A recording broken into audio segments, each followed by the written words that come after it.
अस्सलाम वालेकुम।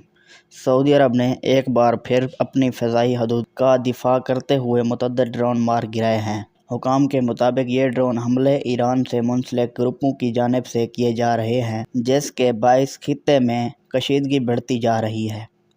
रिपोर्ट्स के मुताबिक सऊदी दिफाई निज़ाम ने बर वक्त कार्रवाई करते हुए उन ड्रोन को हदफ तक पहुँचने से पहले ही तबाह कर दिया, जिससे बड़े नुकसान से बचाव मुमकिन हुआ।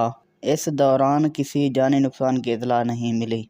माहिरीन का कहना है कि सऊदी अरब और ईरान के दरमियान बढ़ती हुई कशीदगी पूरे मशरक़ वस्ती के अमन के लिए ख़तरा बन सकती है।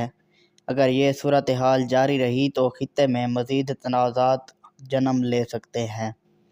सऊदी हुकाम ने इस अज़म का इरादा किया है कि मुल्क की सलामती पर कोई समझौता नहीं किया जाएगा और हर मुमकिन दिफाई इक़दामात जारी रखे जाएंगे। मज़ीद ख़बरों के लिए मेरा चैनल सब्सक्राइब ज़रूर करें। बहुत शुक्रिया।